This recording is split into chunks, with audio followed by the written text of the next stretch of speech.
vamos a ser muy puntuales y honrando también la puntualidad de nuestras y nuestros compañeros que están aquí ya conectados. Ivy, saludos, colega.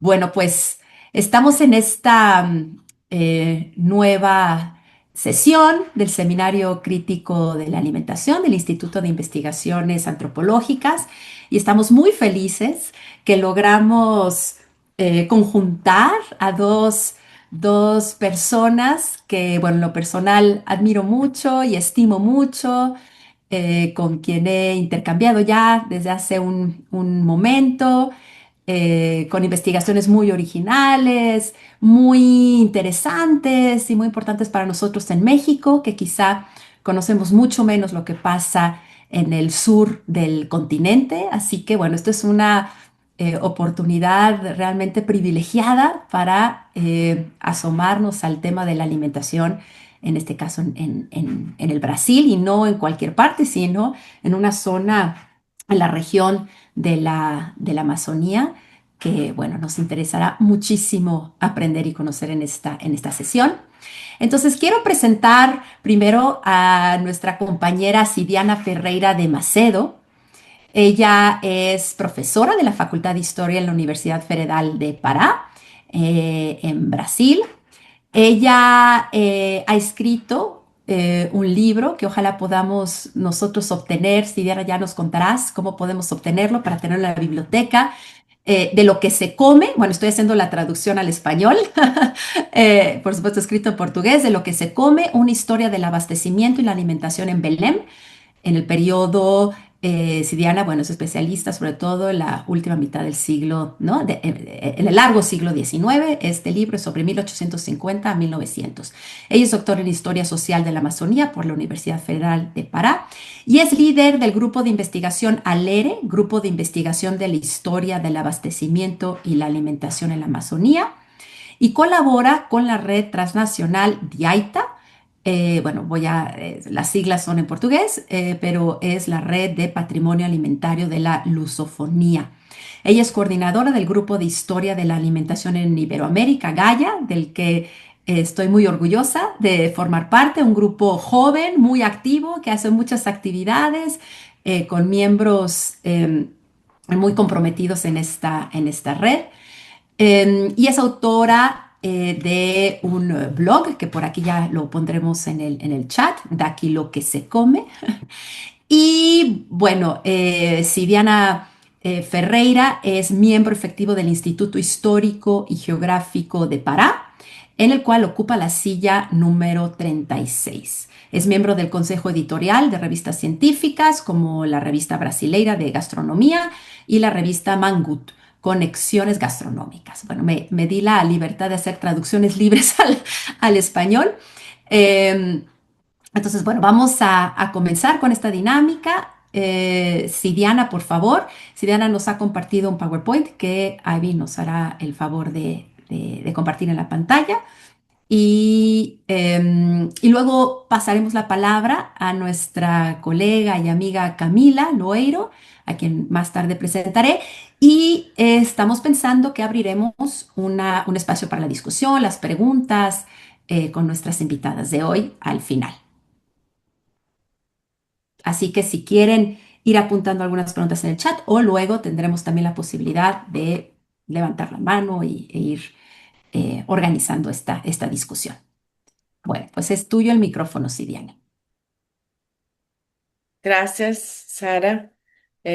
Buenas tardes a todos. Estou muito alegre em falar com você hoje. E, bem, prazer em conhecer a Camila. Oi, Camila, muito bom lhe conhecer também, né? Ter essa oportunidade, fico muito feliz. E poder falar um pouquinho da Amazônia, que é o meu lugar de pesquisa. Então, vou falar em português. Depois, Sara, eu ia até dizer isso para você. Se você quiser, eu faço a partir da minha fala também um texto, já que eu comecei, e te encaminho, aí você pode compartilhar com os alunos também, tá? Perfecto. Y nada más mencionar que Sidiana ha preparado este PowerPoint con traducido al español también, para que sea más fácil la guía. Gracias, Idiana. Graças. Bem, a minha fala ela vai partir hoje dessa alimentação na Amazônia, né, a partir do comércio e da cozinha, que são dois pontos, dois pilares extremamente importantes para a gente pensar a região da Amazônia, eh, que é uma região extremamente importante, né, a nível de Brasil, mas que é uma região também que mantém as suas práticas alimentares muito assentada nesses povos indígenas. E o interessante de se pensar a região da Amazônia é porque, apesar da diversidade que existe em toda a Amazônia, essa essa relação que povos da Amazônia têm ainda é muito próxima. Então, é uma região extremamente grande, né? 59% do território brasileiro. É a região em que mais você encontra ainda povos indígenas assentados. E no que tange à alimentação, práticas alimentares, é na Amazônia que nós temos um elo muito forte com essa ancestralidade. Quando eu falo elo, quando eu faço referência a isso, não é que no restante do Brasil, né, não tem a sua história, mas especificadamente na Amazônia, nós temos uma relação com esses povos indígenas no que tange a esse comer que é muito característico ainda dessa relação e que se faz presente até hoje. Eu sempre digo que na Amazônia nós temos são práticas alimentares ancestrais vivas porque elas se mantêm nas práticas, nos insumos, nessa relação com o território de uma maneira muito próxima que povos indígenas faziam na chamada Amazônia Antiga. Poderia passar, por favor? E- Isso. Então, é toda essa região que a gente consegue visualizar essa relação, que é essa região, por exemplo, de Tefé, Juruá, Purus, Pará, Santarém, né, Ilha do Marajó, a região de Belém, mas não só. Você tem ali Manaus, Rondônia. Essa alimentação, essas práticas alimentares elas elas trocam, né, constantemente. Elas estão sempre acontecendo da mesma forma, às vezes com um nome diferente, às vezes com um ou outro ingrediente, mas a base dessa cultura alimentar ainda é uma base ancestral, em grande medida assentada na própria mandioca. A mandioca é um elemento importante aqui para a Amazônia. E aí eu falo daqui a pouquinho, um pouquinho mais sobre isso, por favor. Essas imagens aqui, eu gosto bastante de trabalhar com elas, porque elas são imagens do século XIX, do processo importante de produção da farinha e produção dos derivados da farinha. Então, são imagens do século XIX, de um viajante que esteve na Amazônia, do Herbert Smith, e depois ele lança um livro, já acho que 1880 ou 90, e esse livro, ele traz uma série de imagens que eu considero extremamente importante, porque são imagens que demonstram que esse fazer na Amazônia, dessas técnicas, elas ainda estão presentes. Eu sempre gosto de dizer que se a gente andar por um desses interiores aqui do Pará, a gente consegue ainda visualizar esses mesmos utensílios, essa mesma dinâmica. Então, são extremamente importantes. Mas falar também dessa alimentação,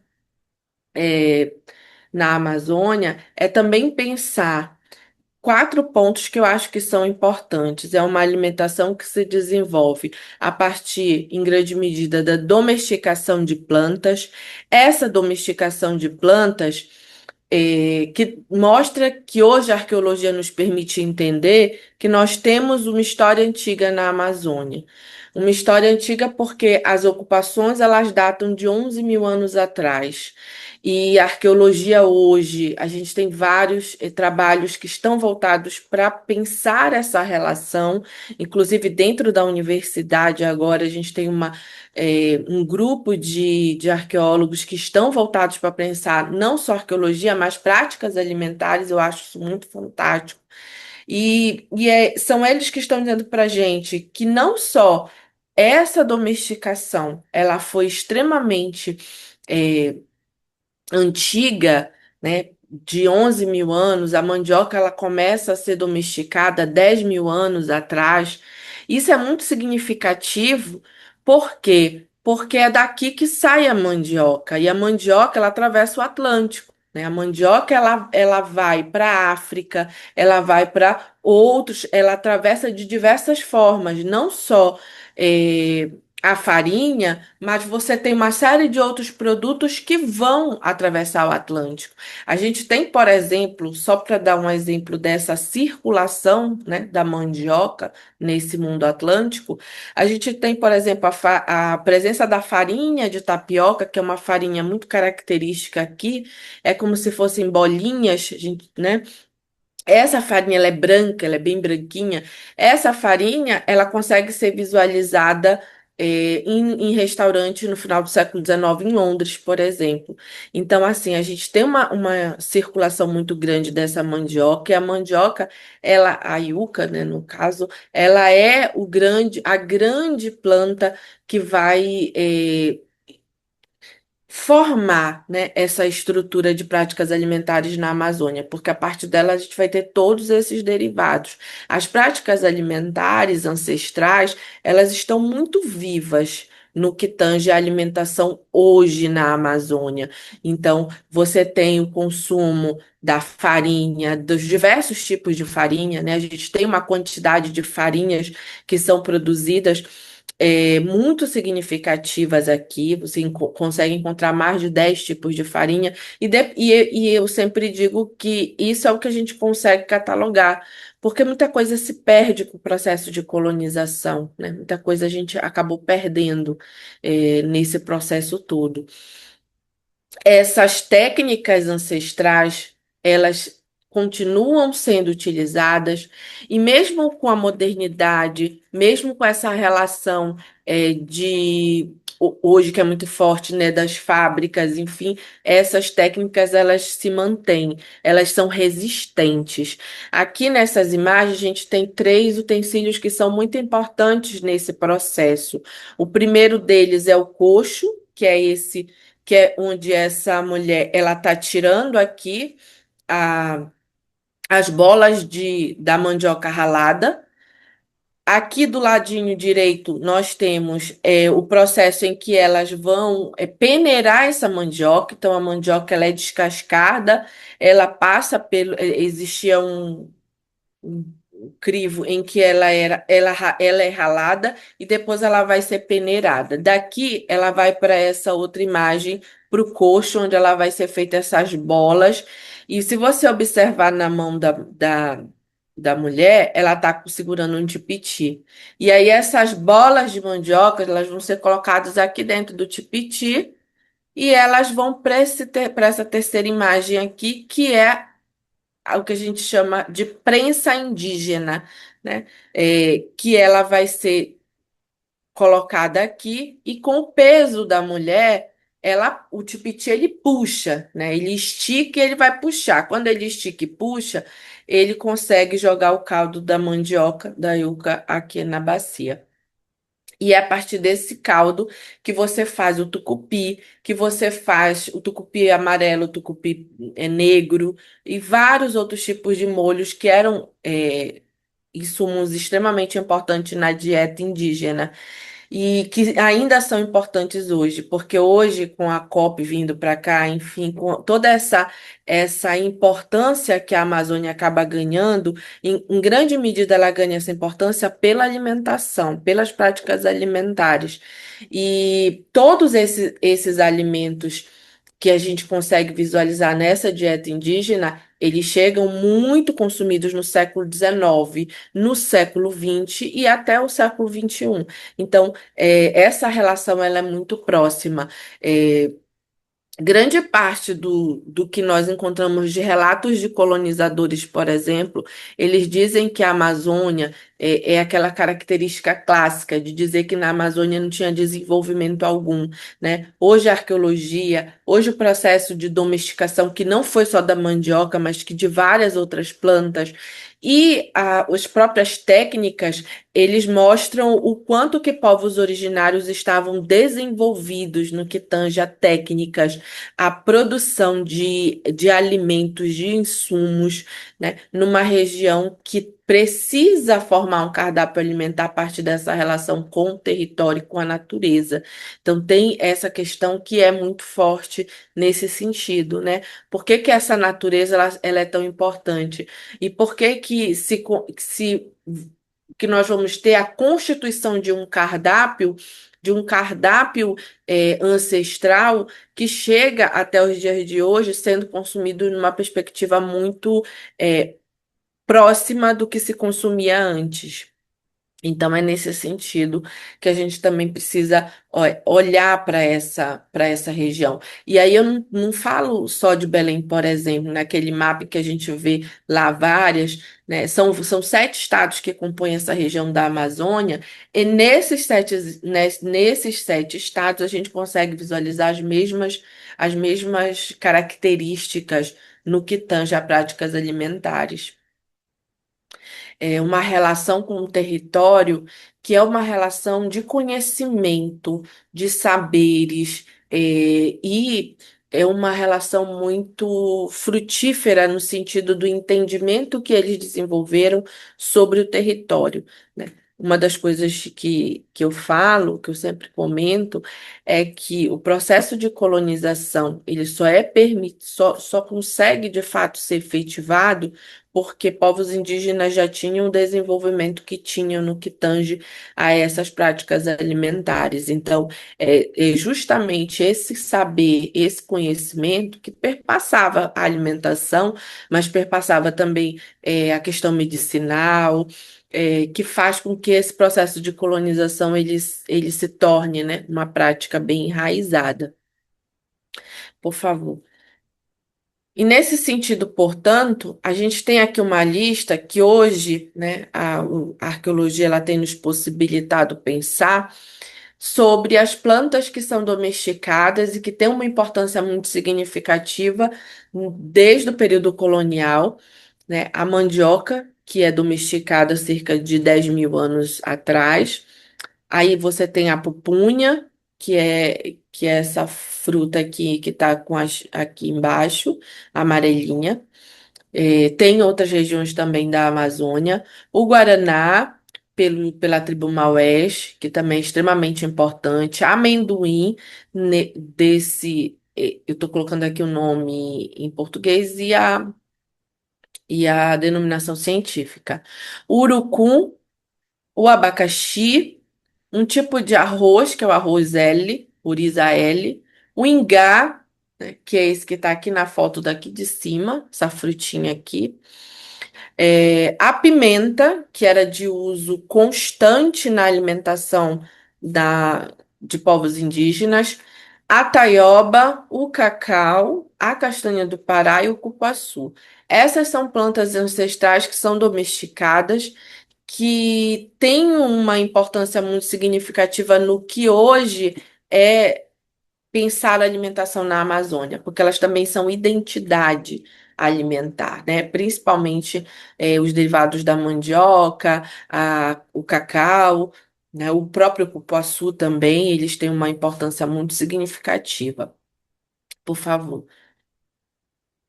Então, falar dessa alimentação nessa Amazônia é falar que é uma alimentação baseada nessa ancestralidade, né? E aqui nessa ancestralidade mesmo, porque do Brasil como um todo, a Amazônica é o único lugar que mantém essa ancestralidade muito forte.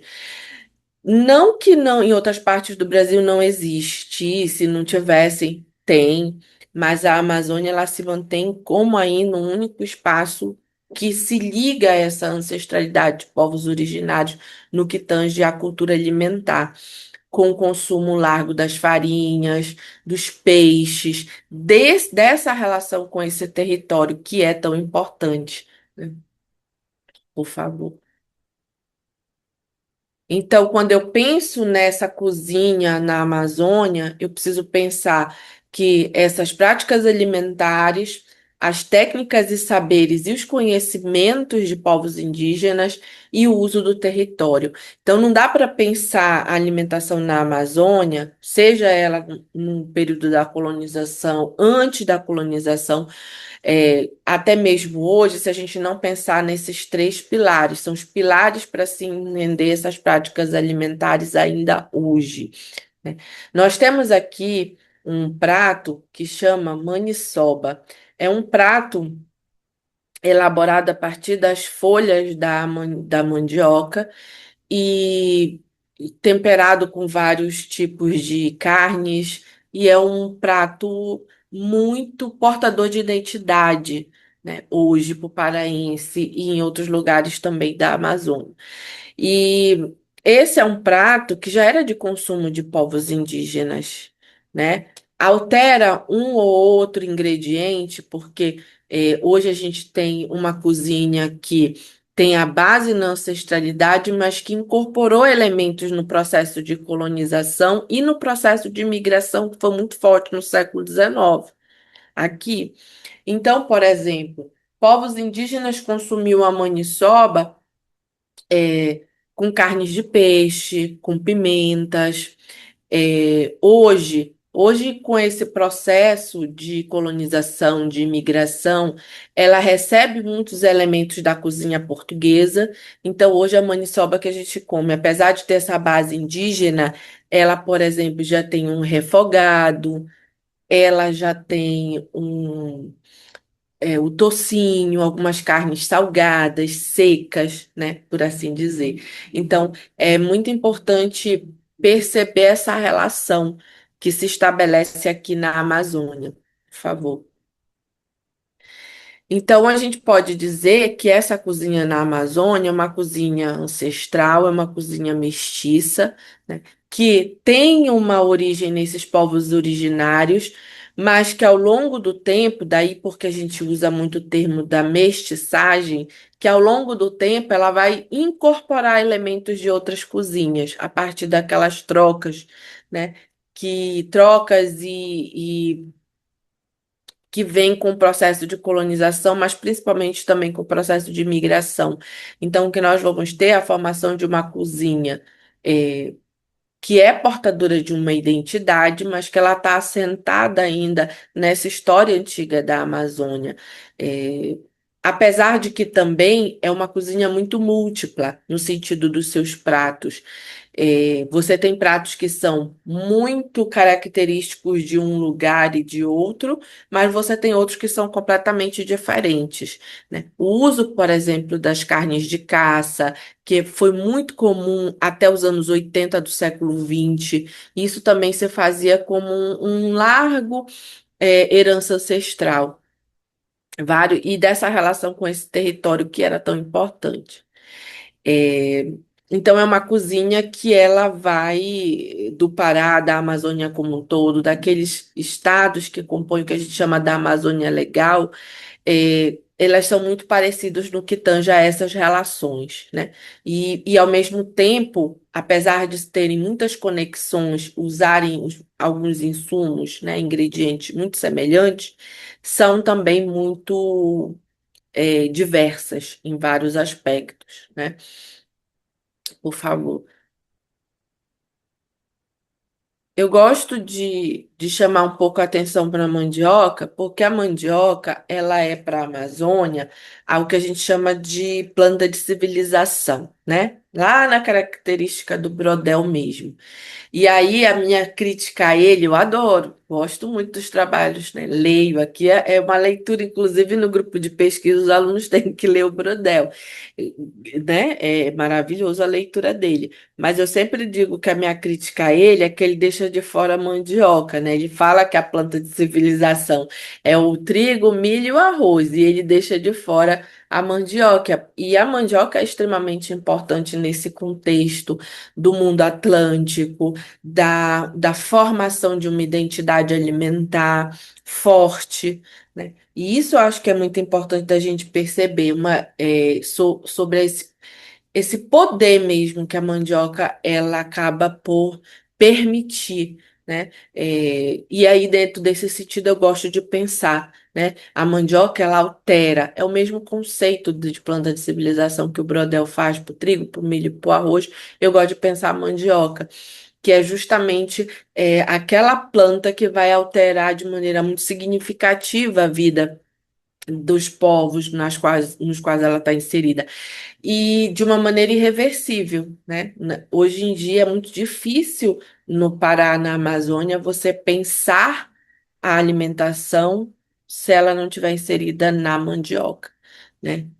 Isso assim, é quase que impensável para a gente aqui hoje também, né? Então, é extremamente significativo ainda, né? De uma maneira muito forte, por favor.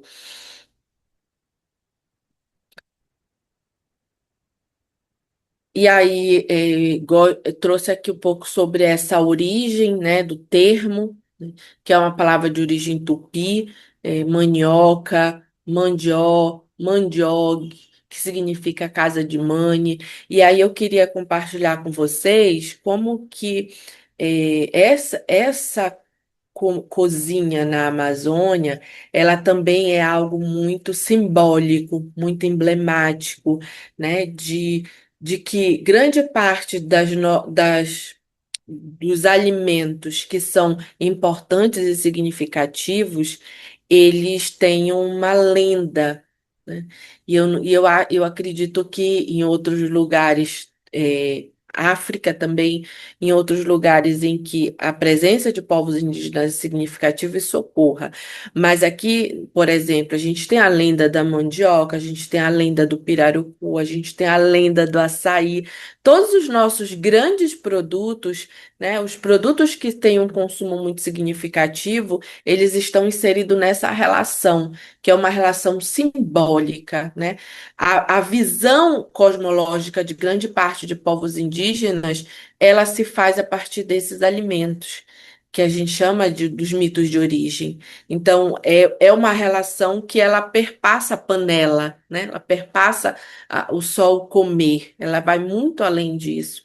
E, e muitas das vezes as nossas crianças elas aprendem um pouco mais sobre esses alimentos a partir das lendas, né, que são ensinadas na escola. Então, é bem interessante a gente pensar essa relação, por favor.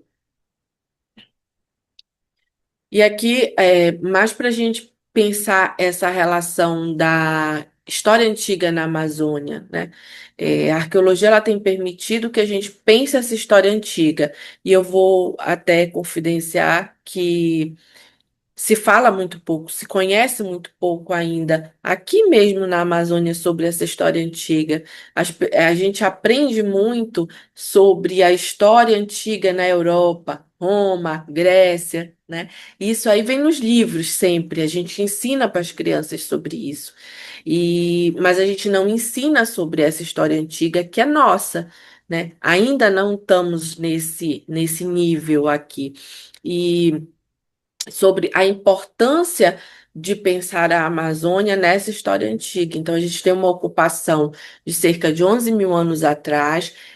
ocupação de grupos que a arqueologia aqui chama de cacicados muito fortes. Então, já são cacicados extremamente estruturados, com número significativo de pessoas.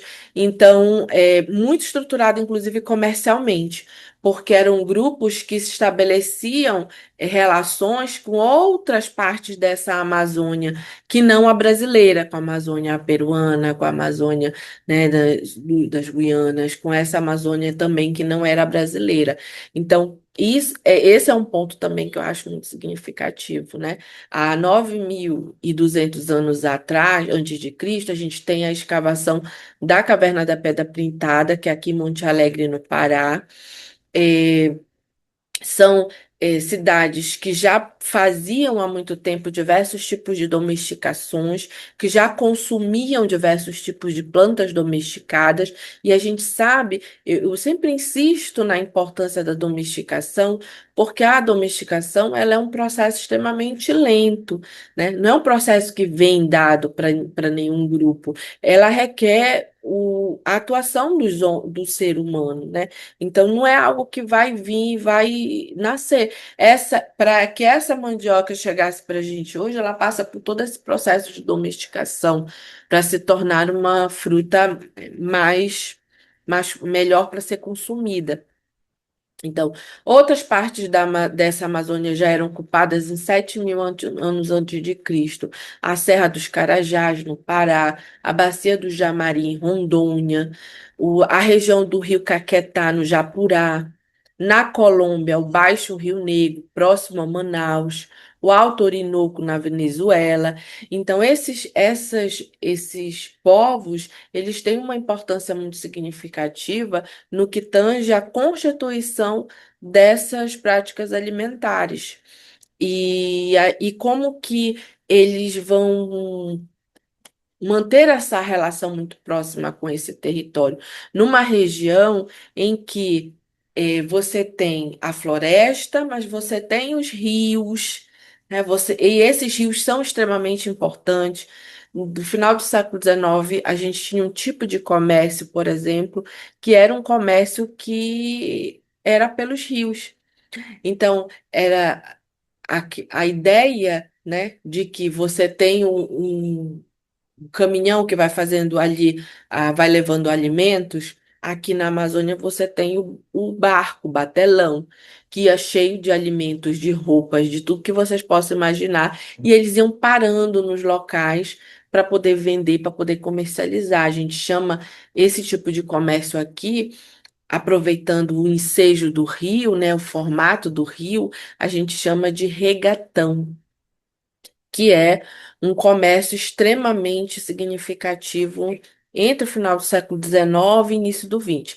E eu já ouvi algumas pessoas dizerem que até hoje ele ainda é importante para algumas localidades que têm um acesso muito difícil, mais difícil de ser feito, né? A gente está falando dessa região que ela é muito grande. E por ser muito grande, a locomoção ela se faz, né? Muitas das vezes aí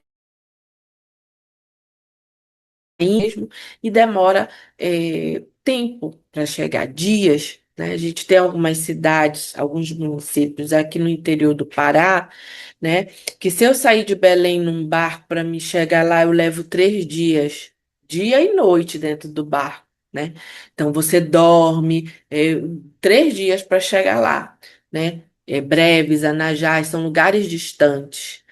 Então, é dessa distância também que nasce parte importante desses usos do rio, né? Do comércio do rio, das atividades em torno também desse rio, porque a Amazônia desenvolve um comércio, uma produção significativa de embarcações, né? De indígenas que faziam muito bem os barcos, né? Tem essa relação também que é importante de comentar, por favor.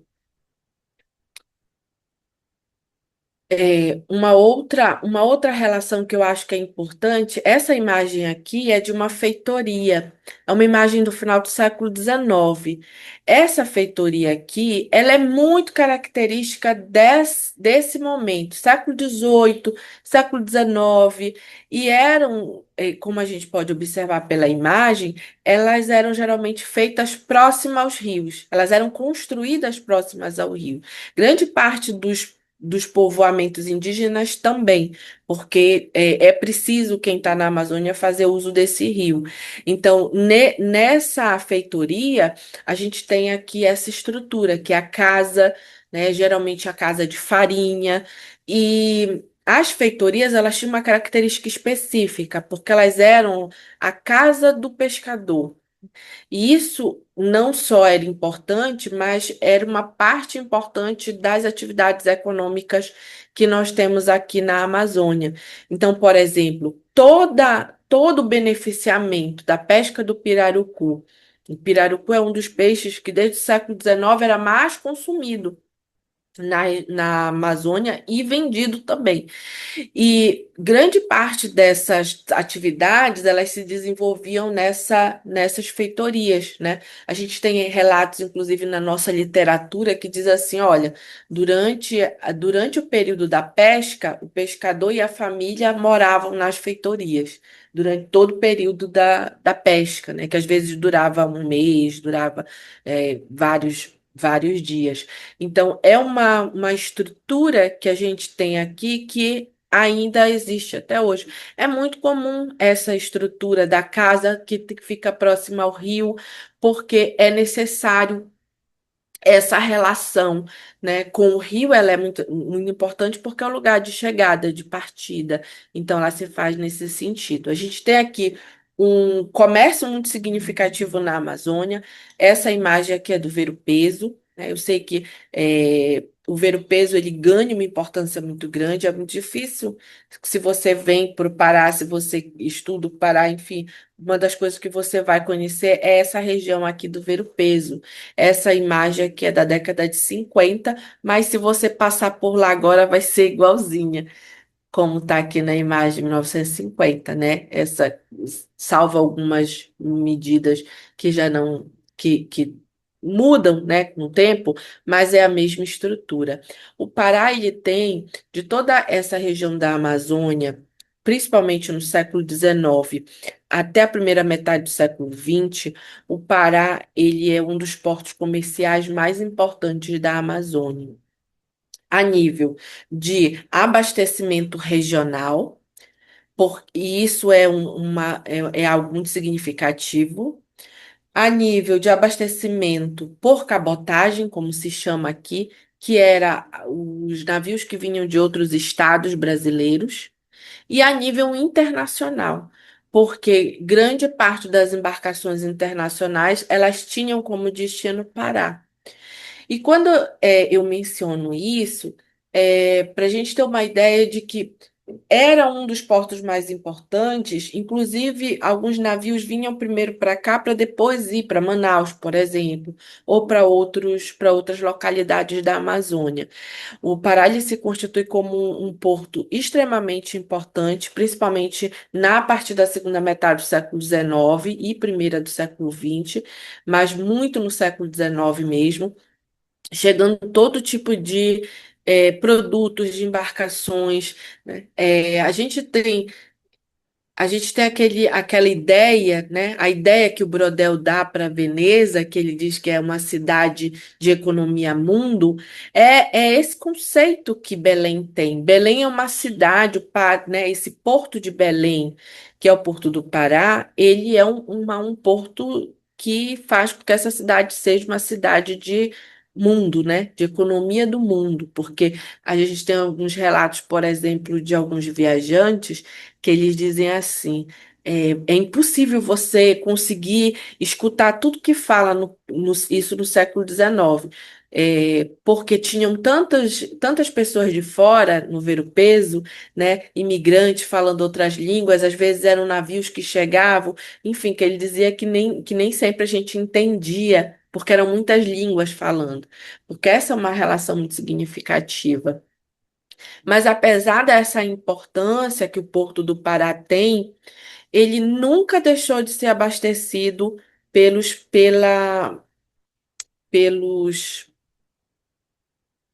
pela economia regional, né? No Pará, sempre a gente tem uma presença muito significativa desses alimentos que vêm da floresta, que vêm dos municípios. Então, essa é uma relação que se estabelece até hoje, por exemplo. Né?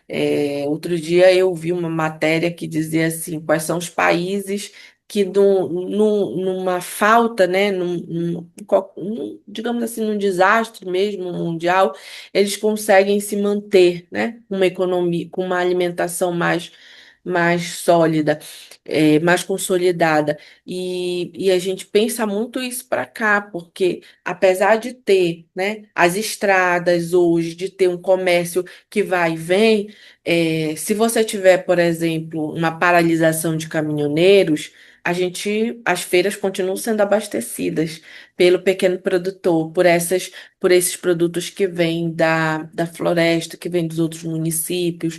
Então, isso também é muito significativo para a gente pensar.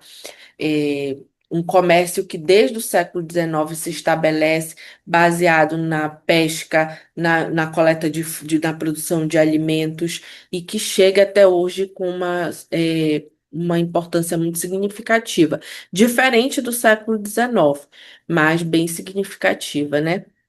É isso que eu chamo aqui. Esse aqui é o ver-o-peso. E aí é para a gente pensar, né? Esse porto, que era um dos mais importantes, ele é um porto que ele tem um comércio, né, que vinha pelo Atlântico, que vinha dos outros municípios, e é no aquilo que a gente chama de comércio, era um abastecimento regional, em primeiramente, porque vinha muito mais alimentos dos interiores por cabotagem, vinha aquilo que não tinha aqui, vinha de outros estados, e o internacional, que trazia produtos de várias partes do mundo, né? Eu acho que tem até uma imagem só para. Não, pode passar, que já vai terminar o tempinho, e aí eu só queria mostrar a imagem do anúncio do jornal, tem aí? Que só para mostrar que você tem aqui uma variedade muito grande, né, de produtos que chegavam, que abastecia, né, o Pará nesse sentido. Acho que é depois dessa.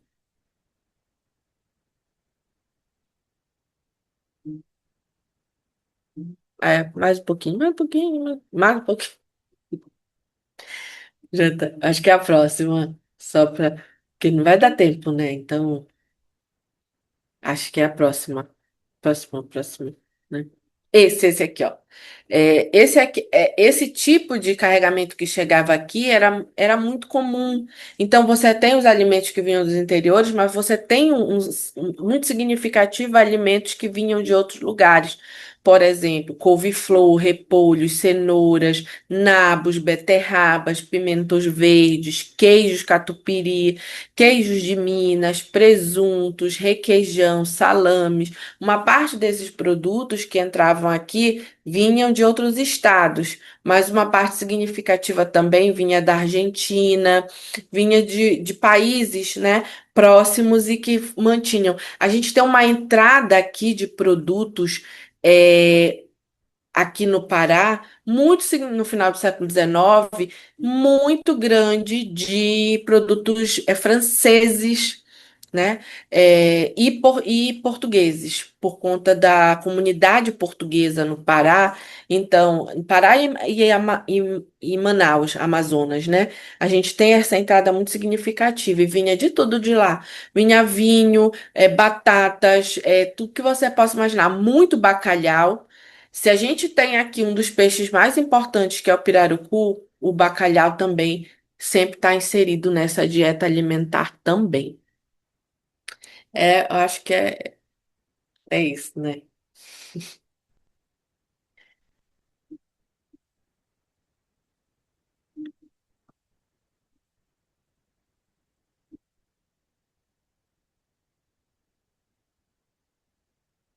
Acabou o tempo já? Sí, listo, queríamos pasar tu...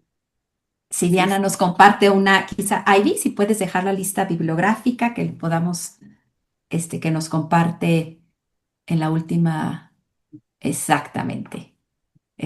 Súper valiosa. Muchísimas gracias, y Diana. Pues no cabe duda, yo por lo menos tengo un montón de preguntas y bueno, cuestiones para seguir ahondando en este viaje por el río.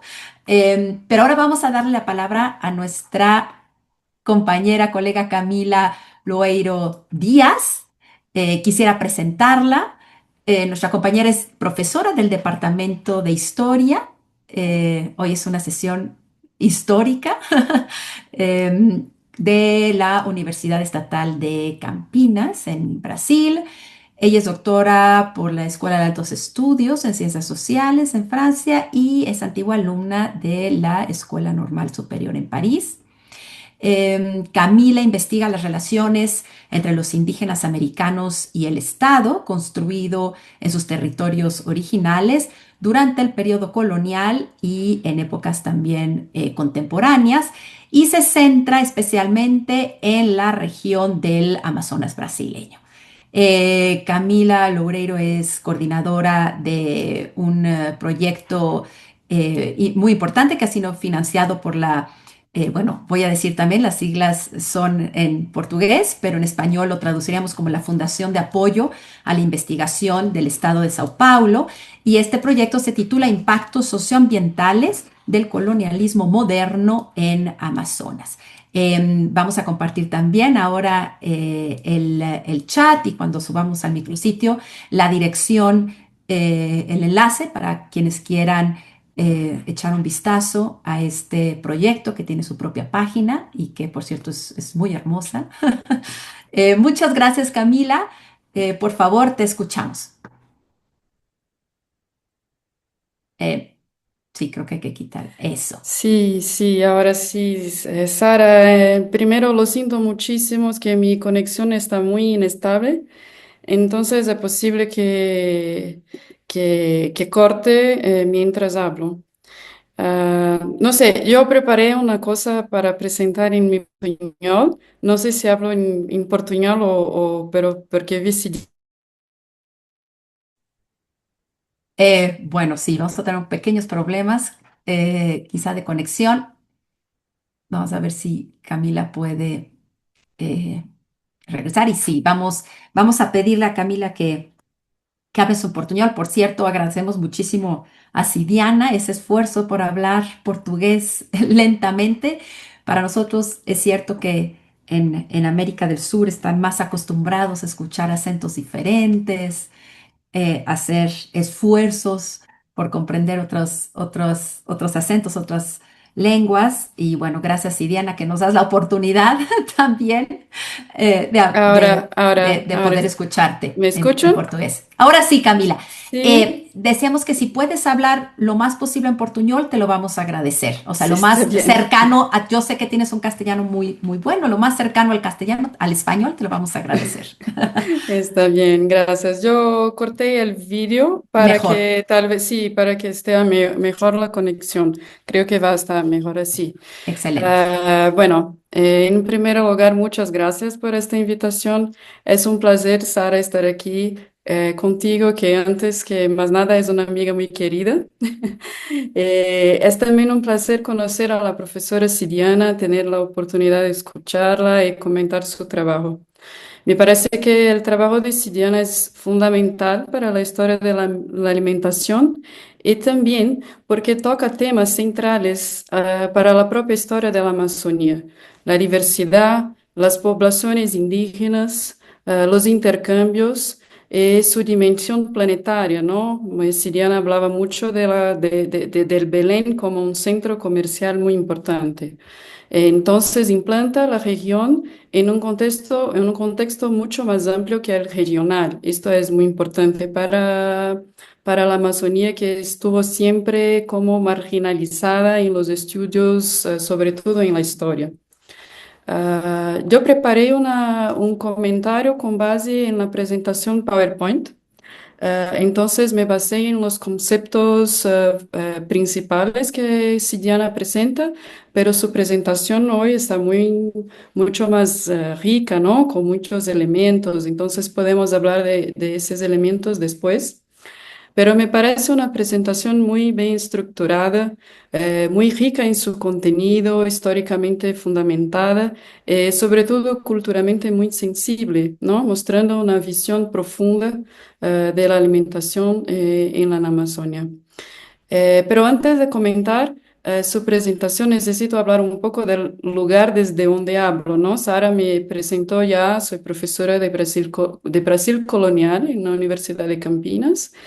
He trabajado con cuestiones de derechos indígenas, pero la Amazonía en el periodo colonial es mi tema de investigación más importante. Y sobre todo examino la dimensión del trabajo indígena y la relación entre los procesos de esclavización y la territorialización imperial portuguesa en la Amazonía.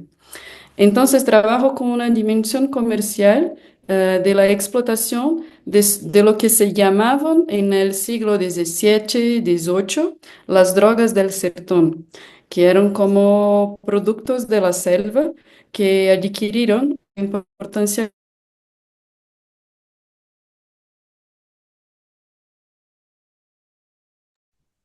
Bueno, vamos a tener un poquito de paciencia. Camila volverá en algún momento.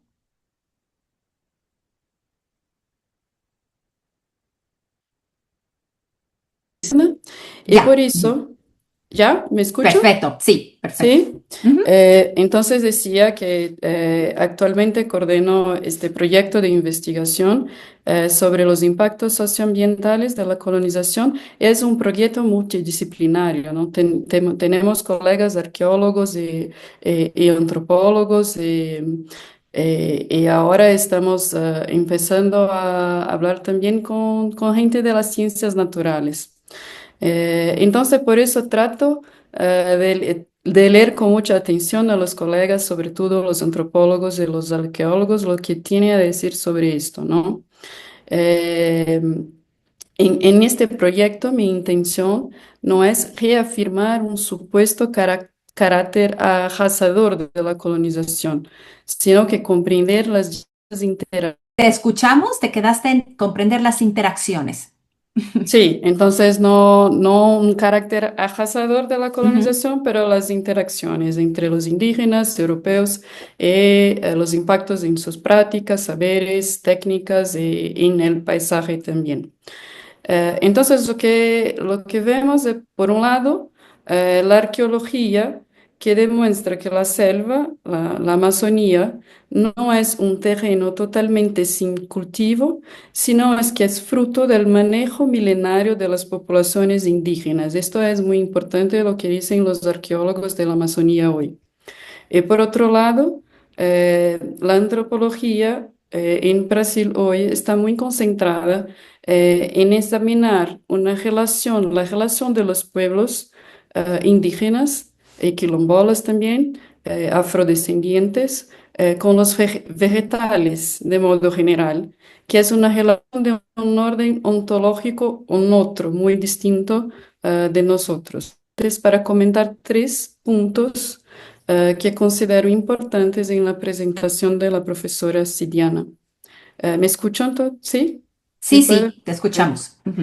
Entonces, primero, los conceptos de ancestralidad y mestizaje. Después, la yuca como planta de civilización. Y el tercer punto que me gustaría comentar son las plantas entendidas como recursos, pero también como sujetos que tienen agencia. Sobre la ancestralidad alimentaria y la naturaleza mestiza, ¿no? de la culinaria en Amazonia. Creo que una de las mayores cualidades de la presentación de Siriana es esta exploración profunda de la ancestralidad alimentaria en la Amazonia. Su material destaca cómo las prácticas, las técnicas y los saberes ancestrales y el uso del territorio formaron una cocina al mismo tiempo ancestral y mestiza. Está bien explicado que esta culinaria, a pesar de tener origen, es incluso señalado como una de las principales características de la diversidad cultural y alimentaria de la región. Entonces, la profesora Siriana destaca la ancestralidad alimentaria de la Amazonía como una cocina de orígenes indígenas, pero modificada por procesos de intercambio, dando origen a una cocina única y mestiza. Bueno, estos conceptos son dos conceptos muy importantes, ¿no? En la presentación. Cuando hablamos, por una parte, cuando hablamos de mestizaje, estamos hablando de un concepto que tuvo sentidos muy diversos a lo largo del tiempo. Esto me hace pensar, en primer lugar, por ejemplo, a Gilberto Freire, tal vez lo conozcan, un intelectual brasileño de los años 1930. Para ello, este concepto sirvió para explicar la formación de Brasil como fruto de un encuentro entre europeos, africanos e indígenas, valorando la mezcla biológica y cultural casi como un rasgo armonizador de la identidad nacional, ¿no? Como el mestizaje como una cosa positiva que los brasileños necesitaban en este momento, ¿no? Entonces, la identidad nacional está muy basada en esta idea de mestizaje. Ya hay un otro sentido para este concepto, me hace pensar a Serge Gruzinski. Dentro de la historia global, en los años 2000, 2010, el mestizaje aparece menos como identidad nacional, pero más como herramienta para analizar procesos de circulación, de adaptación e invención cultural en los primeros mundos coloniales e intercontinentales. Ambos, Gilberto Freire y Gruzinski, reconocen los contactos de los intercambios. Sin embargo, el concepto de ancestralidad, tal como viene siendo movilizado hoy por los movimientos identitarios, sea afrodiaspóricos e indígenas, desplaza esta mirada, ¿no? En vez de disolver diferencias en un nuevo, como sería un nuevo híbrido, esta concepción de ancestralidad enfatiza las continuidades, las memorias, los saberes heredados y se convierte en un recurso político e epistemológico de resistencia. Y un poco Siriana ha hablado de esto, ¿no? Eh, Estas dos nociones, ancestralidad y mestizaje, pueden convivir. Después de todo, es posible reconocer los procesos de mestizaje y al mismo tiempo valorar los hijos ancestrales que persisten en ellos. Yo pienso que Siriana ha hecho un poco esto, ¿no? Pero los conceptos indican perspectivas muy distintas. Entonces, lo que muy distintas, entonces lo que pensé de hacer para este comentario es, tirando este hilo de la ancestralidad, podemos abrir una otra clave de lectura para las prácticas alimentarias contemporáneas a partir de lo que se llama en Brasil el giro vegetal, la virada vegetal. No sé cómo está esto en México. Creo que hay autores que hablan de esto, pero no sé si exactamente con este nombre. Es un enfoque reciente en las ciencias sociales y humanas que mira a las plantas. Este giro vegetal, del cual la verdad Sí. no lo conocemos así en México, así que estamos ansiosos de escucharte. Ah, muy bien. Entonces, que mira las plantas y los ingredientes, y como los vegetales, no solo como recursos, sino como agentes y portadores de historia, de cosmologías y de relaciones. El giro vegetal, en inglés se llama, es un movimiento más amplio, ¿no? Se llama Botanical Turn. Um, en Brasil es un término reciente que viene siendo usado por críticos, antropólogos y filósofos para nombrar este movimiento intelectual y también artístico que desplaza esta mirada tradicional sobre las plantas, dejando de verlas apenas como un escenario, recursos o telón de fondo para pensarlas como agentes, como dice, activos, dotados de historia, subjetividad, agencia, capacidad de interactuar con humanos. Así, el giro vegetal brasileño es parte de este movimiento global, pero con unas especificidades propias. Mientras que en Europa y Estados Unidos el énfasis es filosófico y científico, en Brasil emerge también de tradiciones cosmológicas indígenas y afrodescendientes y de la urgencia ecológica de los biomas que están hoy amenazados. Entonces, al sumar esta idea de Anselmo no apenas como producto de mezclas culturales, sino como espacios donde memorias ancestrales, relaciones con la tierra y con especies vegetales se actualizan y resisten, ofreciendo una otra camada de comprensión. Entonces, ¿qué dicen esos autores del giro vegetal en Brasil? Por ejemplo, la ancestralidad como socio y biodiversidad. La arqueología amazónica sugiere que la ancestralidad está intrínsecamente ligada a la biodiversidad. La Amazonía no es apenas socialmente diversa, sino también que sus poblaciones indígenas producen activamente la biodiversidad. Esta perspectiva desafía la idea de que la diversidad es meramente un producto de intercambios. La diversidad es activamente creada y mantenida por prácticas milenarias. Una otra idea son las plantas como biblioteca de referencias. Entonces, el mundo de la naturaleza para las poblaciones indígenas va mucho más allá de un estoque de recursos. Es una verdadera biblioteca de referencias a partir de la cual individuos y sociedades construyen sus narrativas y sus papeles en el universo. Esto sugiere una relación ontológica muy profunda, donde la identidad no es apenas marcada por una realidad, sino que es co-constituida por la relación entre seres y plantas.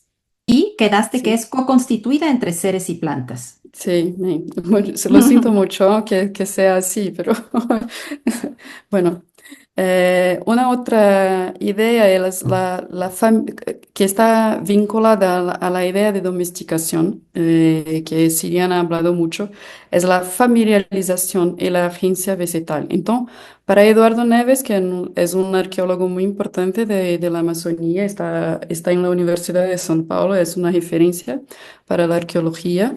Ello cuestiona la distinción rígida entre las plantas silvestres y domesticadas en la Amazonía, proponiendo el concepto de familiarización, que describe las relaciones dinámicas y estables donde la hiperdiversidad es un producto de manejo indígena. Entonces, puede ser que ni siempre las poblaciones indígenas estaban interesadas en domesticar, sino también que tener relaciones con las plantas y hacer un manejo sin domesticar.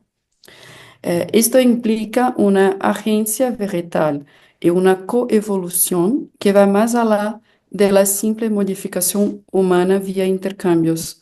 Las plantas no son meros objetos pasivos del mestizaje, sino participantes activos en la construcción cultural y biológica.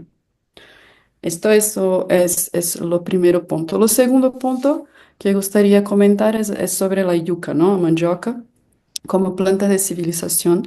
Y también parto de estas lecturas e intercambios recientes, muy recientes con los colegas.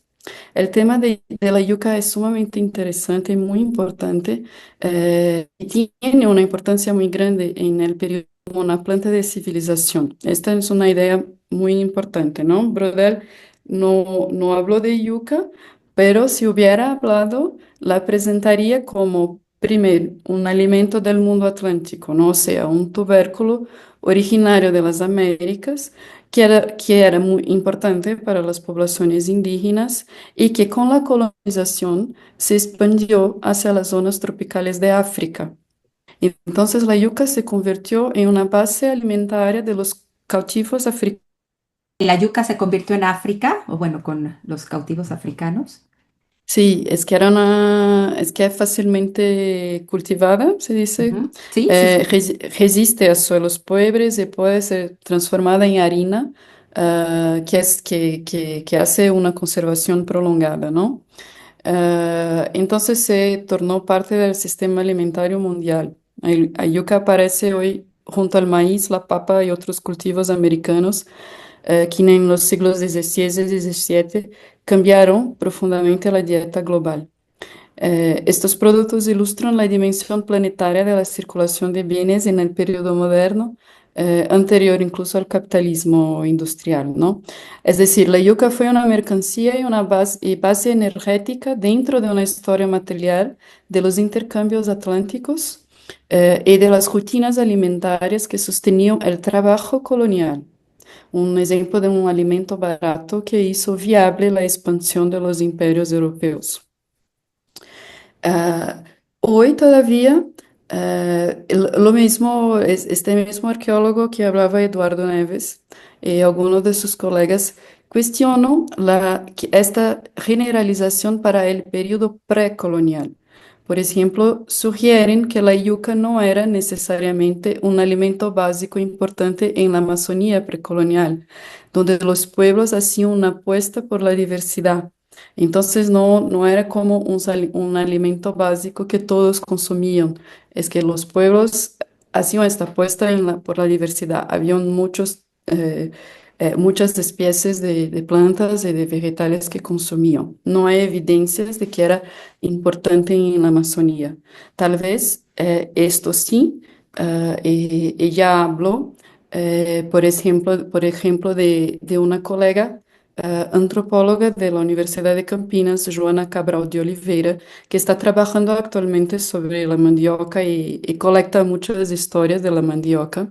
Ella cree que sí, tal vez la mandioca era importante, pero para los pueblos tupí de la costa, no, y no exactamente en la Amazonía. Pero la yuca se volvió indudablemente importante en el periodo colonial, pero no como tubérculo, sino sobre todo en forma de harina, que es almacenable y propicia para el control colonial, el control estatal, siendo usada como harina de queja, por ejemplo, o para el comercio o las expediciones y todo esto. En contraste, la yuca en su forma de tubérculo está asociada a otros arreglos como formas de sociabilidad y el culto de la biodiversidad, que se contrapone a las lógicas estatales, remitiendo a esta idea de clústeres, ¿no? De poblaciones contra el Estado. Entonces, como dice, aquí menciono las reflexiones muy recientes e incipientes de mi colega Joana. Pero entonces lo que quiero decir es que esto cambia fundamentalmente la percepción de su organización de la vida, mostrando que su papel fue históricamente contingente y políticamente instrumentalizado, ¿no? Esto era el segundo punto. Por fin, el último punto, entonces, que están vinculados a estos dos otros, la relación con las plantas. ¿Son recursos o son sujetos con agencia, no? La presentación de Sidiana reconoce la ancestralidad indígena, pero se concentra en la dimensión histórica, económica y cultural de la alimentación. Las plantas son en gran parte entendidas en el contexto de su uso, cultivo y circulación como productos. Esto está muy bueno, en realidad muy cerca de que yo lo hago en mis investigaciones, ¿no? Una perspectiva histórica muy cerca de mi perspectiva. Pero si vamos a ver a la cuestión a partir de esta perspectiva de giro vegetal, sus autores critican el antropocentrismo en la botánica y en las ciencias, abogando por una comprensión más holística y coevolutiva de la naturaleza. Las plantas no son, insisto, no son solo recursos naturales, sino que son seres con agencia y subjetividad, lo que dicen estos autores.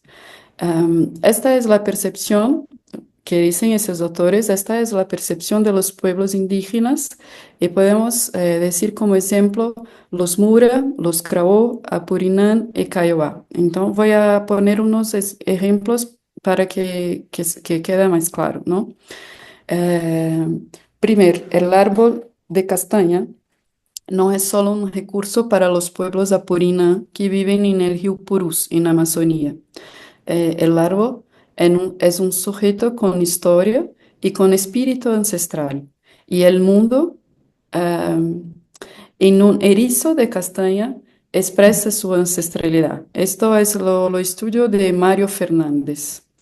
Para Ana Gabriela Morim de Lima, una otra antropóloga brasileña, el maíz de los Craó, que viven actualmente en norte de Brasil, en el estado de Tocantins, entonces un antropólogo indígena, las... Camila, algo mencionabas del maíz y te cortaste y eso nos interesa muchísimo, que el maíz Ah, para sí, los Carabobo, si pudieras sí. terminar, el maíz para los Carabobo. Sí, claro, claro. El maíz para los Krao es un agente central en la fabricación de cuerpos humanos, en la construcción de su cosmopolítica. Eso puede todo pasarte después las referencias, ¿no? Muchas gracias. Este es lo estudio de Ana Gabriela Morín de Lima. Y para los Kiowa, segundo Isaac Kaiowá, que es un antropólogo indígena, las plantas Itimbiri escuchan nuestra voz, son sensibles a cantos y a cuidados rituales. Un otro ejemplo, las cuyas, que no sé si en español se dice jícaras, Sí. como sí, Ujú. coevolucionan también y son interdependentes con vidas humanas y no humanas, domesticando los gestos humanos. Entonces, las cuyas domestican los humanos y marcan memorias. Este es el estudio de Priscila Ambrosio Moreira. Y por fin, las papas de los Mura, que son los pueblos del río Madeira, no son cultivadas, califican la temporalidad y la territorialidad basada en cuidados, respetos y una política de la consideración multiespecífica, ¿no? Entonces es una correlación. Entonces, lo que quiero decir, yo creo que incorporar estas ideas del giro vegetal, movemos la discusión más allá de la historia humana de la alimentación en la Amazonía hacia una historia multiespecie, donde las plantas son agentes activos en la formación de culturas, paisajes e identidades. Y no se trata solo de técnicas y saberes, sino de un complejo entramado de relaciones multiespecies. Entonces aquí no concluyo, porque hablo de todo eso, son estudios de colegas, no soy especialista.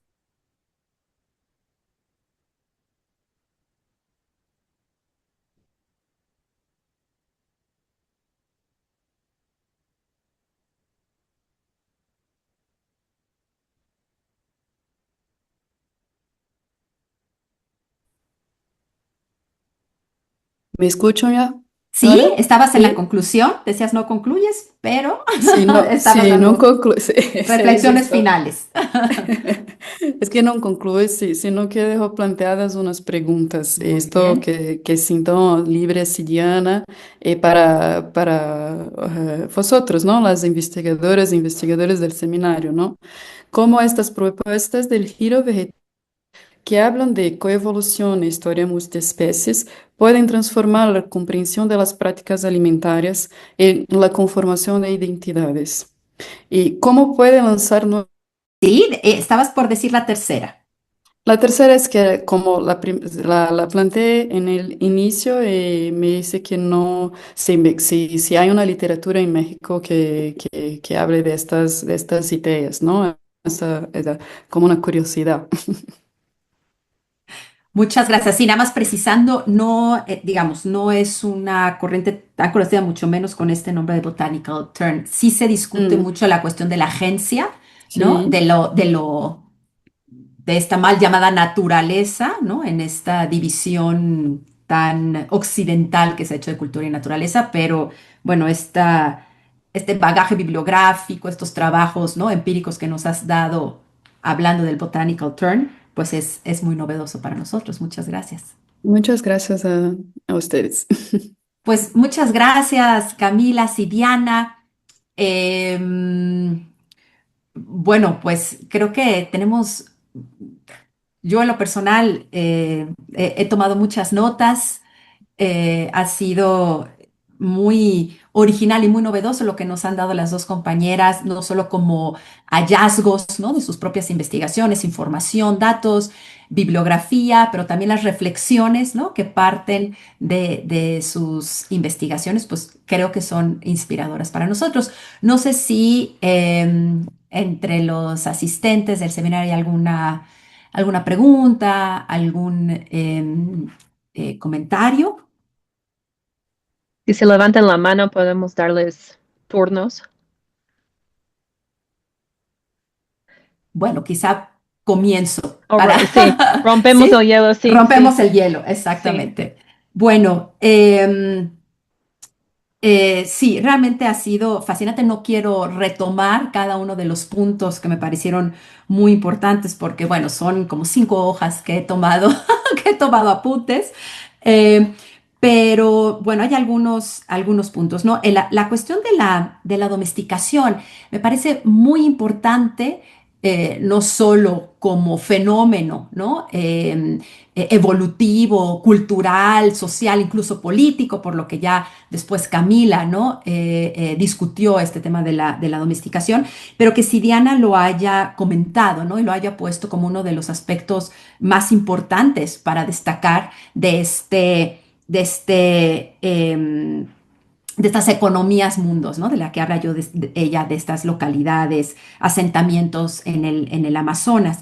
Y bueno, nada más como para puntualizar, ¿no? Y hacer un poco la relación con el mundo mesoamericano, es muy recientemente que hemos en México aprendido que, por ejemplo, el cacao, que es bueno, ¿no? De los alimentos que considerábamos nativos de Mesoamérica y en particular de México, en realidad fue domesticado en la Amazonía.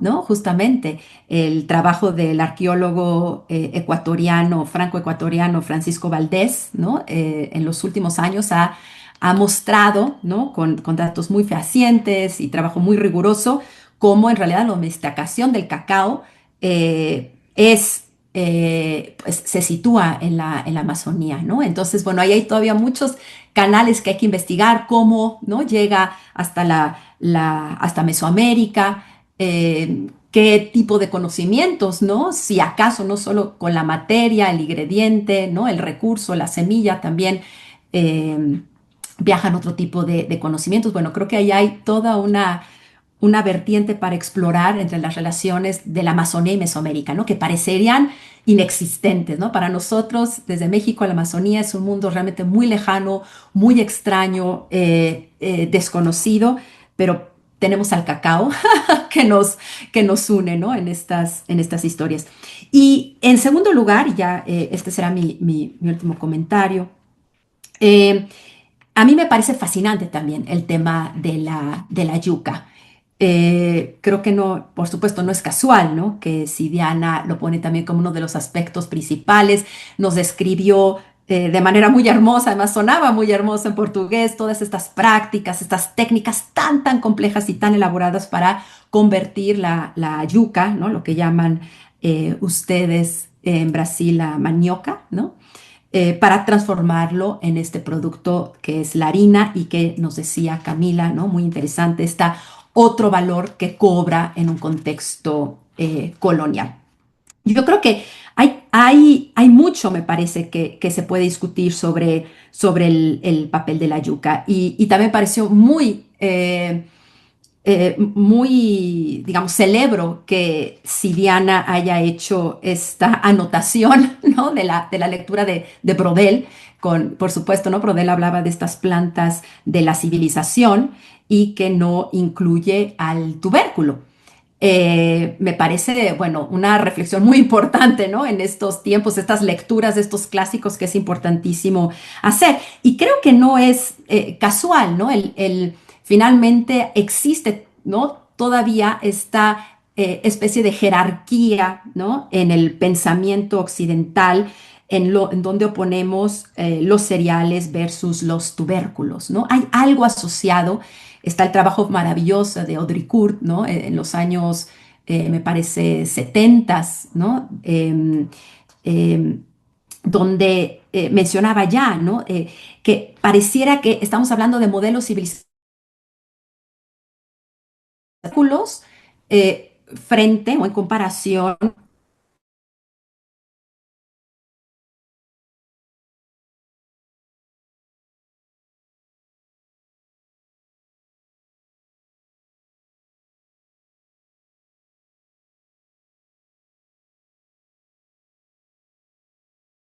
Bueno, conecto, ¿no? Por completo con el comentario de Sidiana y llevándolo a la reflexión de Camila. No, me parece que no es casual, ¿no? Que ahora volteemos a ver a los tubérculos y estas otras formas de cuidado que se oponen también a este modelo civilizatorio de donde se ha puesto, ¿no? En un nivel superior el Estado, el sedentarismo, ¿no? Hay toda una serie de conceptos, de actividades, de instituciones, ¿no? Que van con el término de la civilización y con los cereales, mientras que los tubérculos, ¿no? Pareciera que carecen de todo ello.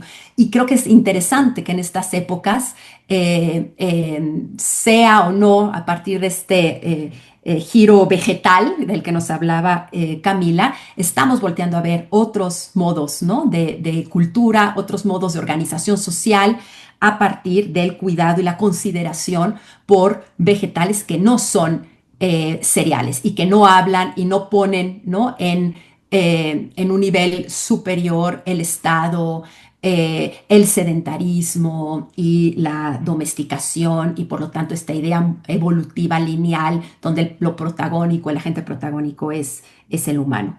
Bueno, eso por ahora. Ya veo que hay personas que quieren también comentar. Ángeles, por favor. Hola, buenas tardes. Pues me gustaría, primero, antes que nada, pues felicitar mucho a Camila. La verdad es que me gustó mucho su participación. Eh, Principalmente cuando dijo la frase, la Amazonía no es apenas socialmente diversa, sino que sus poblaciones diversas proponen esta diversidad. Me parece que primero quiero decir un comentario, pero partir de ahí para plantear la pregunta, ¿no? Eh, Creo que pensando un poco en lo que nos platicó sobre la Amazonía, me hago muchas preguntas en el caso de México, ¿no? Con respecto a la afrodescendencia, que considerando que en Brasil la población afrodescendiente es mayor y que está focalizada en ciertas regiones, y aquí en México, perdón, está focalizada en ciertas regiones, principalmente en las costas. De repente, cuando hablamos o pensamos en el caso mexicano sobre la alimentación afrodescendiente, de repente confundimos o creemos que todos los afrodescendientes o afromestizos, hoy en día afromexicanos, comen lo mismo, ¿no?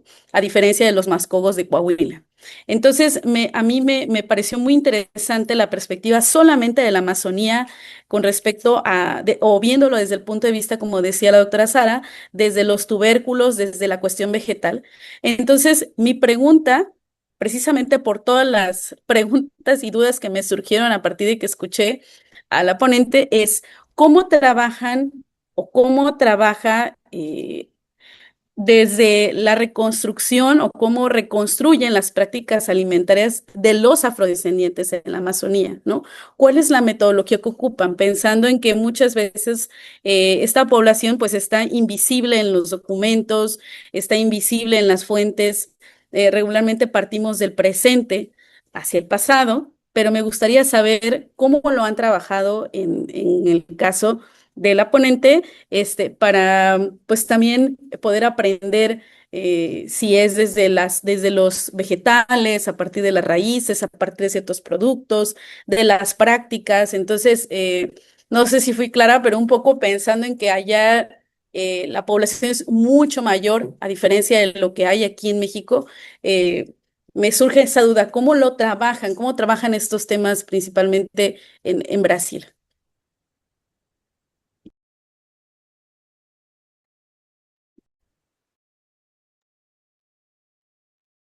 Hola, ¿sí me escucho?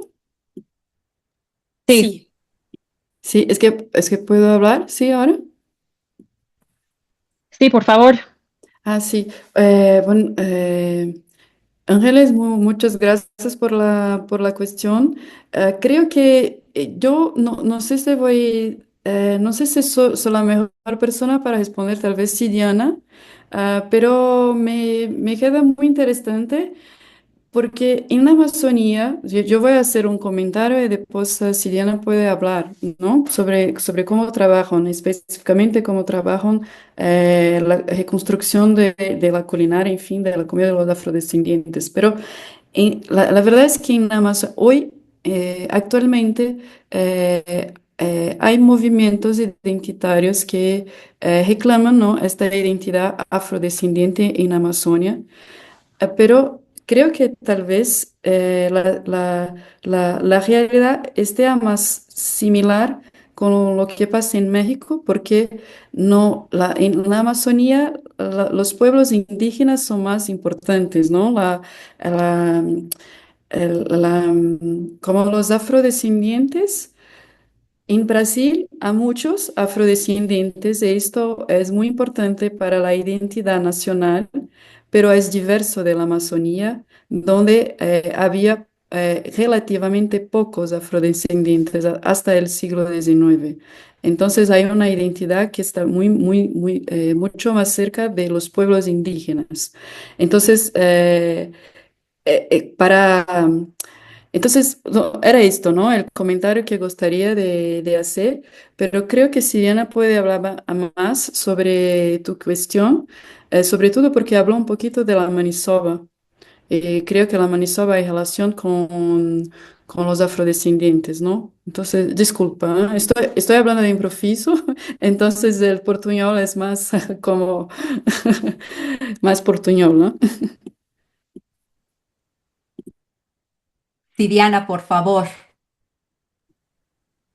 Bem, duas coisas que eu queria fazer um adendo, né? Rapidinho. Bem, uma questão que eu acho que é importante salientar é que a mandioca é sim uma planta, tem um consumo muito significativo na Amazônia pré-colonial, né? A gente tem aí uma arqueologia dizendo isso, a gente tem um trabalho, por exemplo, da professora Dayana Travassos Passos, recentemente publicado, que fala sobre a alimentação na Amazônia pré-colonial, um estudo sobre a produção e consumo de alimentos entre os Tapajós, né? Foi publicado em 2024. A gente tem um trabalho do professor da Universidade Federal do Pará, o Pedro, em que ele estuda a alimentação a partir da ossada, da dentição da qual ele encontra. Então, assim, todos esses trabalhos, eles são muito categóricos em dizer que antes mesmo da colonização, o consumo da mandioca é a base alimentar na Amazônia. E isso tem que ser dito porque é extremamente importante. E não é só a farinha, né? A farinha, ela é um derivado da mandioca. Se eu fosse montar hoje um prato, né, ancestral com base nos estudos que existem, ela seria farinha, beiju, que é um outro derivado da mandioca, tucupi, que é um outro derivado da mandioca, carnes de caça e carnes de peixe. Então, assim, é preciso que a gente reconheça, né, essa diversidade que existe na alimentação da Amazônia. E mais do que isso, né, entenda a importância da mandioca, que é uma importância muito antes do processo de colonização. Ela não tem só uma finalidade para colonizador, né? Ela é um dos principais alimentos de povos indígenas. Então, os derivados da mandioca na Amazônia, eles são alimentos que sempre estão no cotidiano desses povos. Então, acho que é importante dizer isso, porque é uma história muito significativa. E eu acho que aqui a gente já está falando sobre isso, produzindo material sobre isso, do lugar de fala que a gente tem, né? Da mesma forma, eu acho que é importante dizer que a partir de toda os estudos que existem hoje na Amazônia, nas universidades e tudo, né? A gente, inclusive, dos anos 70, 80, 90, que a gente já tem muita gente trabalhando sobre isso. É importante a gente entender que o processo do tráfico negreiro para a Amazônia é um dos mais importantes do Brasil. Você tem índio na Amazônia, indígena, né? Mas o colonizador chama de índio, tem uma quantidade muito grande de pessoas escravizadas. E isso resulta, assim, numa série de apontamentos no que tange à cultura material. Então, a gente tem um grupo de pesquisa, inclusive na universidade, que é o GPAN, que é a mais escravidão e abolicionismo na Amazônia. Eles têm trabalhos assim fantásticos, né, publicações e tudo. E para entender, né, como esses escravizados, eles são resistentes, eles estão o tempo todo buscando o seu lugar, né?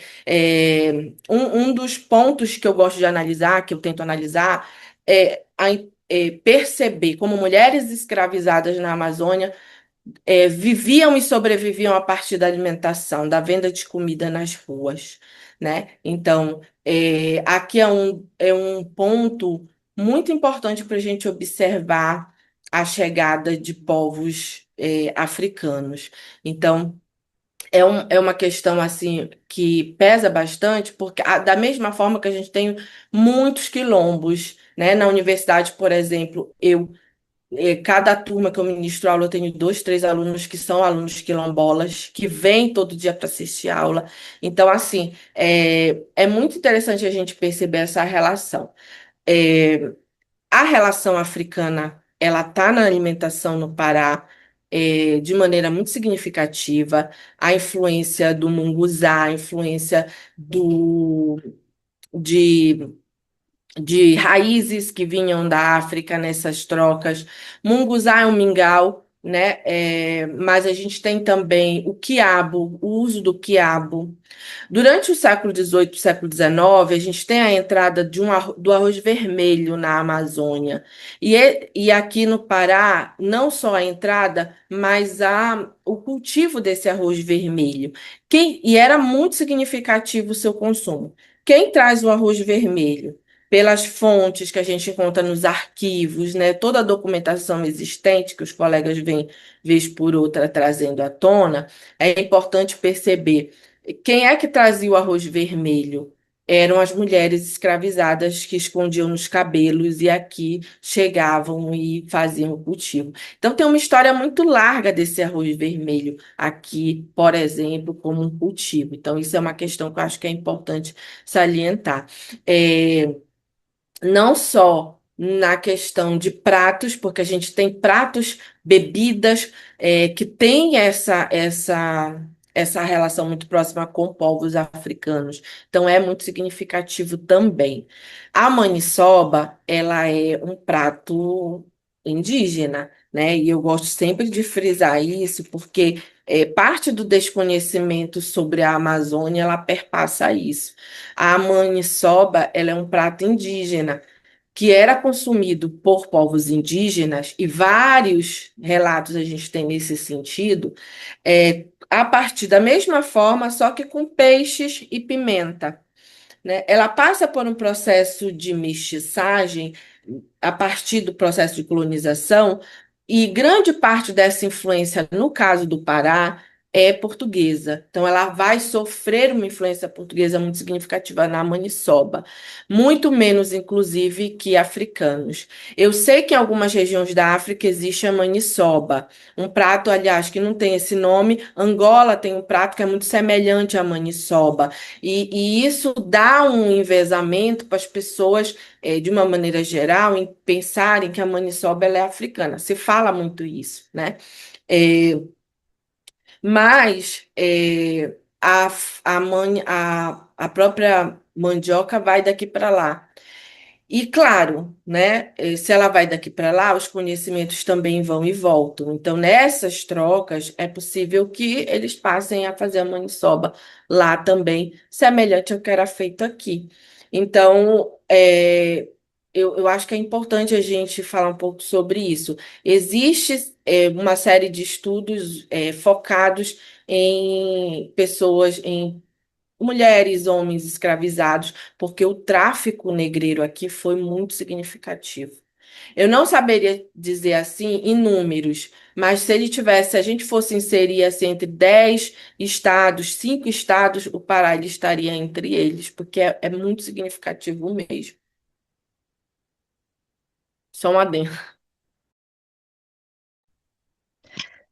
Muchas gracias. Este, ¿tenemos otros comentarios? Si no, yo tengo un comentario, pero quiero dar chance a los demás.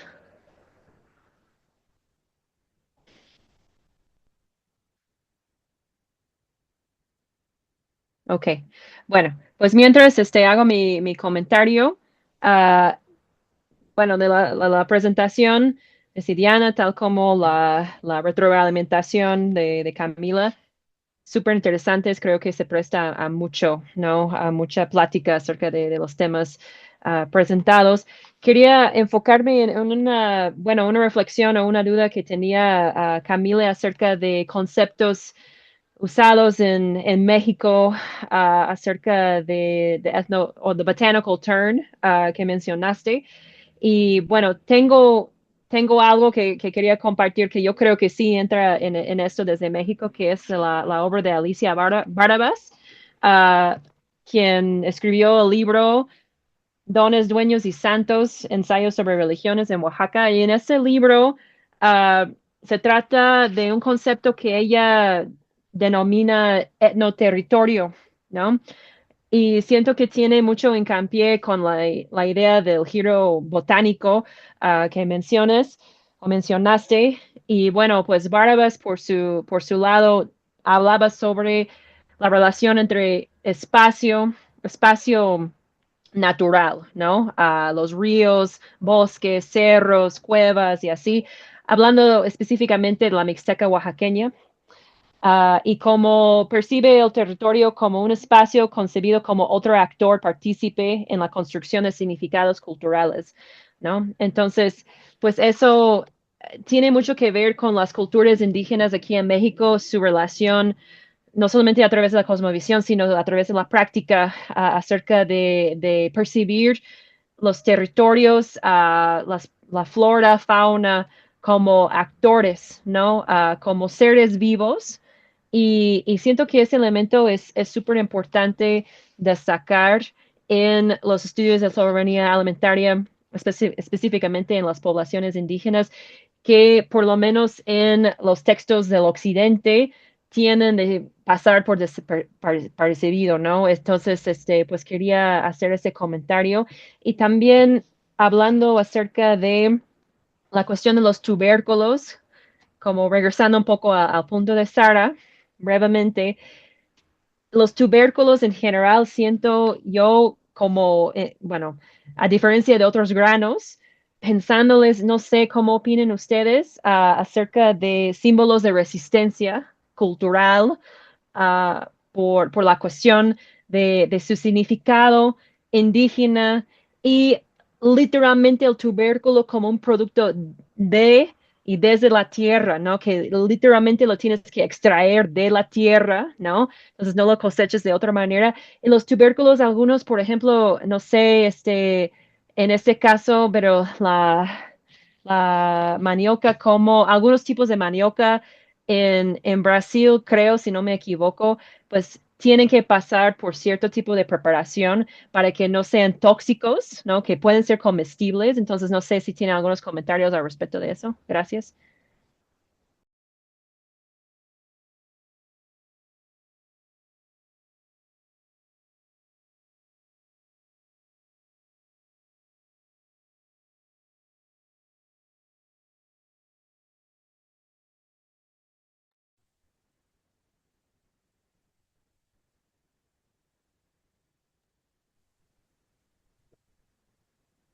É para comentar?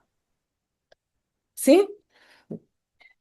É, o que a gente tem pensado muito sobre essa relação é que há um trabalho muito significativo de determinados grupos, isso é também descrito, né? E eu estou falando da perspectiva histórica, né? Do que eu observo da perspectiva histórica, que havia um conhecimento de povos indígenas com relação à questão dos alimentos que têm veneno, que não podem ser consumidos. A maniçoba, que é esse prato que a gente tem aqui, ela tem que ser cozinhada por 7 dias. Hoje a ciência, pelo menos as pessoas entendem dessa forma. Hoje já se fala que ela não precisa cozinhar tudo isso, né? Mas todo paraense cozinha 7 dias porque tem medo de morrer de qualquer jeito. Então, até hoje ainda continua esses hábitos.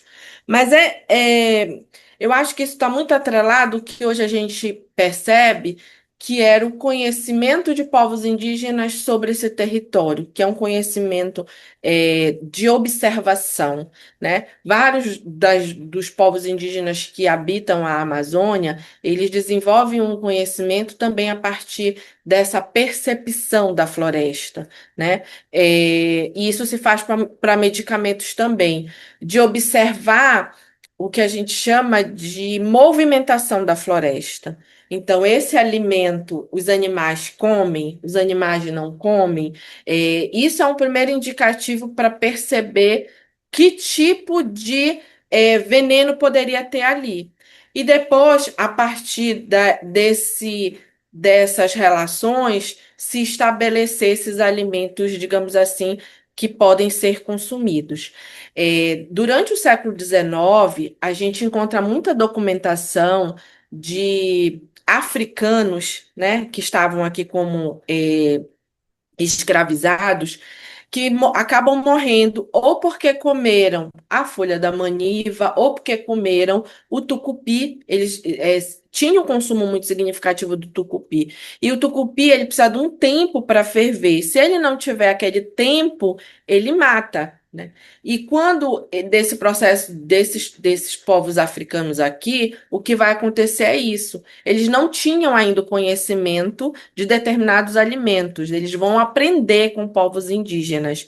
Então, nos anos iniciais do processo de colonização, a gente vê muito documento que faz referência, por exemplo, e relatos de viajantes também, já no período colonial, de africanos que acabam falecendo porque consomem determinados alimentos. Isso também tem aqui.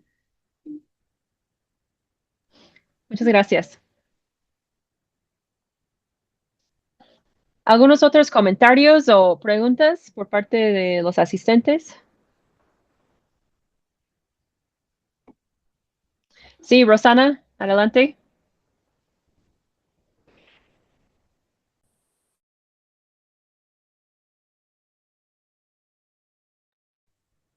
Rosana, creo que hay que quitar el mute del micrófono. No te escuchamos.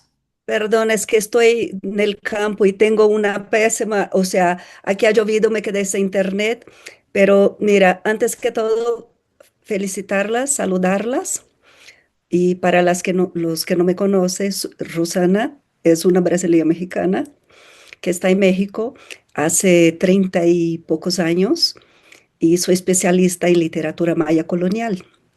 Entonces, pues me encantó el trabajo de ustedes, de Camila, de Siriana, y les quería comentar algo. El año pasado, entre julio y agosto, estuve ahí en el Amazonas y tuve oportunidad de estar en la comunidad de Ticuna y probar también de sus alimentos. Es una comida comunal organizada por Santos Cruz, que es el director del museo de Benjamin Constant, en una ciudad del lado del Amazonas brasileña. Y fue una experiencia muy interesante donde pudimos probar, aparte de algunos platos originarios, también la forma como se come la harina de mandioca, eh, no la que nosotros estamos acostumbrados en Brasil, que es la comercial, que es la suavecita, la fina, pero no, la que está en estado más, digamos, más artesanal. Entonces, y quería comentar también que toda la cuestión de la alimentación en el Amazonas va mucho más allá que solo esos, digamos, esos recursos para la alimentación. Eh, la comunidad ticuna también es especialista en la pigmentación de semillas y pigmentos naturales para fabricación de artesanía, de varios, digamos, vestuarios. Y ha sido de veras una años de tecnología. Esa es de la comunidad ticuna, donde con las semillas del azaí y con pigmentaciones de plantas de conocimiento también, pues, ancestrales, ¿no? Entonces, yo creo que, pues, aquí abre una comunicación, una vía, pero hay muchas cosas. Y hay más relación con Mesoamérica y Sudamérica de lo que nosotros podemos imaginar. Aparte del cacao, como comentaba Sara, también hay estudios donde muestra que hay procesos que son, digamos, eh, con dos vías. La vía del cacao, ¿no? Del Sudamérica y una vía del cacao de Mesoamérica. Entonces, hay hipótesis donde muestra distintos tipos de semilla y distintos tipos de domesticación. Entonces, eso en otro momento se puede también, podemos hablar, hacer una discusión, pero es muy interesante que empecemos a hacer esas relaciones entre, por ejemplo, el área maya, la comida, la yuca, varios, digamos, ingredientes que están en la comida de maya que se remonta al intercambio y la conexión con Mesoamérica. Y lo mismo en Brasil. Hay una región que es las grutas del Peruazú, que está en el nordeste de Minas Gerais, donde hay dibujos en pintura rupestre con maíz desde hace mucho tiempo. O sea, esas pinturas todavía no están con fechamiento muy preciso, pero lo que vemos es una conexión, un intercambio cultural intenso. Entonces, yo creo que debemos abrir esa línea de investigación porque tenemos más similitudes digamos, con, digamos, ingredientes y aspectos culturales compartidos, ¿no? Y con relación a la de Camila, lo siento, se me fue internet, yo perdí casi la mayor parte de la conferencia, pero ya doy gracias a Sara que está grabando para que podamos después tener acceso a ellas, ¿no? Y voy a dejar aquí mis datos para Siriana y para Camila, si algún momento quiere que podamos tener alguna comunicación, pues aquí estoy a disposición. Gracias y felicitaciones y excelente trabajo a todos. Muchísimas gracias, Rosana. Bueno, pues creo que con esta intervención ya terminamos la sesión por hoy. Antes de irnos, quiero hacerles la invitación para la próxima sesión del seminario que vamos a realizar el 17 de octubre, que es un viernes, igual 4 a 6 de la tarde, horario de la Ciudad de México. Y pues en algunas semanas vamos a estar pasando los datos específicos de la charla. Entonces, pues quiero agradecer a las ponentes y la coorganizadora, Sara. No sé si quieres decir algunas palabras de cierre. Sí, no, pues muchísimas gracias. Gracias a los asistentes, Rosana, Ángeles, por nutrir esta discusión. Camila, Diana, pues nos han dado material y reflexiones muy novedosas para aquí estamos reunidos, personas que nos interesamos por el tema de la alimentación desde sus diferentes vertientes, así que estoy segura que hemos hecho lecturas y escuchado e interpretado de manera diferente lo que nos han platicado, pero ha sido fantástico. Vamos a seguir sus trabajos. Gracias por, tenemos ya los enlaces bueno, tanto del blog donde va actualizando Sidiana sus trabajos y que hace un muy lindo trabajo de divulgación de su trabajo histórico y de Camila con ese proyecto también multidisciplinario fantástico sobre la Amazonía. Así que muchas gracias. Como dijo, Ivy va a estar, muy pronto tendremos ya para la siguiente sesión nuestro micrositio y ahí vamos a tener las grabaciones. Gracias a Siriana, todos. Camila. Muchas gracias por todo.